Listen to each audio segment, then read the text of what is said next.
আসসালামু আলাইকুম সবাইকে। আজকে আপনাদের সাথে শেয়ার করব মুরগির রান এবং আলু দিয়ে অসম্ভব মজাদার একটি নাস্তার রেসিপি।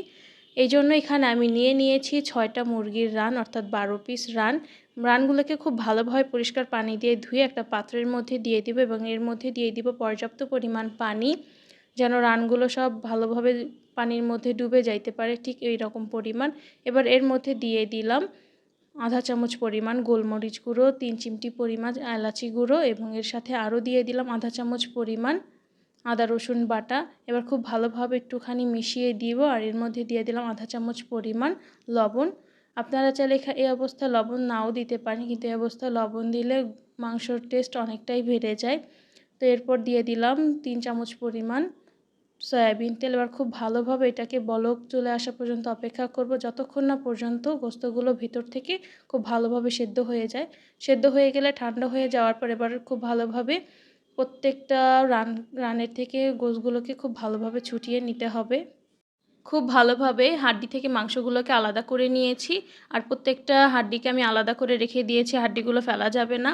এবার আগে থেকেই সেই সেদ্ধ করে রাখা আলুটাকেও এবার আমি এর মধ্যে দিয়ে দিব আর এখানে আমি 6টা মিডিয়াম সাইজ আলু সেদ্ধ করে নিয়েছি। এবার মাংসের সাথে খুব ভালোভাবে আলুটাকে মিশিয়ে নিব, এই জন্য এখানে দিয়ে দিয়েছি 5টা কাঁচামরিচ কুচি করে কেটে নিয়েছি এবং 2টা বড় সাইজের পেঁয়াজ কুচি করে কেটে নিয়েছি আর সাথে দিয়ে দিলাম ধনিয়া পাতা আর সাথে দিয়ে দিব হচ্ছে রাঁধুনি স্বাদ মিশালি। আপনারা চাইলে এখানে ম্যাজিক মশলাও ব্যবহার করতে পারেন আর সাথে দিয়ে দেব 1 চামচ পরিমাণ সয়া সস আর দিয়ে দিব হচ্ছে হাফ চামচ পরিমাণ পাপরিকা পাউডার। আপনারা চাইলে পাপরিকা পাউডারটা নাও দিতে পারেন, কিন্তু দিলে অনেকটাই টেস্ট বেড়ে যায়।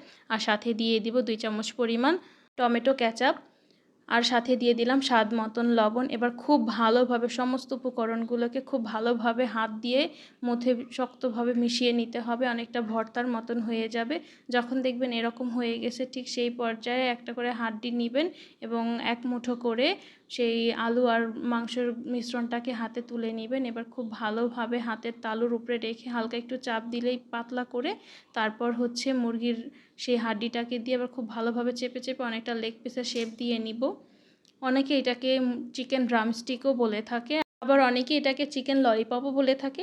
এবার প্রত্যেকটা হাড্ডির সাথে আমি সেমভাবে প্রত্যেকটাকে কোট করে নিব।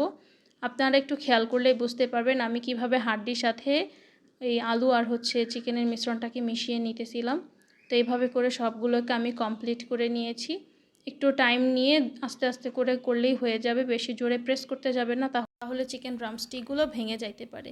এবার আমি সবগুলোকে অফ ক্যামেরায় কোট করে নিয়েছি। এবার দেখেন এখানে এই অবস্থা, আপনারা চাইলে এটাকে ফ্রোজেনও করতে পারেন। আর এখানে আমি সবগুলোকে ভাজার জন্য 2টা ডিম ভেঙে নিয়েছি। 2টা ডিমকে কাঁটা চামচের সাহায্যে একটু ফেটিয়ে নিব আর এই ডিমের মধ্যে এখানে লবণ কিছুই দেওয়া দরকার না, শুধু ডিম 2টা ফাটিয়ে নিলেই হবে।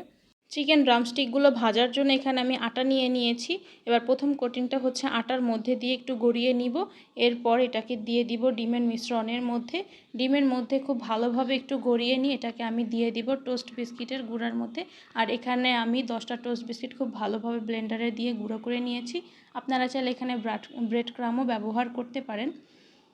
এবার খুব ভালোভাবে প্রত্যেকটা লেগ পিসকে আমি এর মধ্যে গড়িয়ে নিব আর ভাজার জন্য চুলার মধ্যে আগে থেকে আমি দিয়ে দিয়েছি হচ্ছে সয়াবিন তেল আর প্রত্যেকটাকে ভেজে নিব হচ্ছে ডুবো তেলের মধ্যে। কম তেল দিলে দেখা গেছে কি পরবর্তীতে এই কোটিংটা ছুটে যাইতে পারে, এই জন্য একটু চেষ্টা করবেন ভালোভাবে বেশি তেল দিয়ে ভাজার। আর আমি এখানে ডাবল কোটিং করে নিয়েছিলাম যেন এটা পরবর্তীতে ভাজার পর দীর্ঘ সময় ধরে মচমচা থাকে। আপনারা চাইলে একবার কোটিং করে এটাকে ভাজতে পারেন। তো আমার এখানে এই তো ডাবল কোটিং করা কমপ্লিট হয়ে গেছে। এবার এটাকে আমি দিয়ে দিব হচ্ছে গরম তেলের মধ্যে ভাজার জন্য। গরম তেলের মধ্যে প্রত্যেকটা লেগ পিসকে একেবারে মচমচা করে ভেজে নেব একটু টাইম নিয়ে। ভাজলে দেখা গেছে উপরের লেয়ারটা অনেকটাই ক্রিস্পি হয়ে যাবে আর ভিতরের তো আগে থেকে খুব ভালোভাবে রান্না করা হয়ে গিয়েছে, জাস্ট উপরে থেকে ক্রিস্পি হয়ে গেলেই নামিয়ে ফেলবো। আর প্রত্যেকটা লেগ পিসকে আমি ব্রাউন কালার করে ভেজে তুলে ফেলবো। দেখেন মাশাল্লাহ কতটা সুন্দর হয়েছে, দেখতেও কতটা লোভনীয়। ভিডিওটি ভালো লাগলে একটি লাইক দিতে পারেন। আর ফেসবুক পেজ থেকে আপনারা যদি আমার ভিডিওটি দেখে থাকেন তাহলে পেজে লাইক ফলো দিতে পারেন। আর ইউটিউব থেকে ভিডিওটি দেখে থাকলে চ্যানেলটি সাবস্ক্রাইব করতে পারেন। আপনারা চাইলে এই পর্যায়েও প্রত্যেকটা লেগ পিসকে ফ্রোজেন করতে পারেন। আর এখানে আমি সবগুলোকে একসাথে কোটিং করে নিয়েছি আর দুইটা করে ভেজে নিয়েছি ডুবো তেলের মধ্যে। একসাথে বেশি ভাজতে যাবে না, তাহলে দেখা গেছে ভেঙে যাইতে পারে। আর প্রত্যেকটাকে ব্রাউন কালার করেই নামিয়ে ফেলবো। তো আমার এখানে সবগুলো ভাজা কমপ্লিট। দেখেন মাশাআল্লাহ কতটা লোভনীয় হয়েছে দেখতে, আর কালার তো অসম্ভব সুন্দর হয়েছে। আজকের ভিডিও এই পর্যন্ত। সবাই ভালো থাকবেন। আল্লাহ হাফেজ।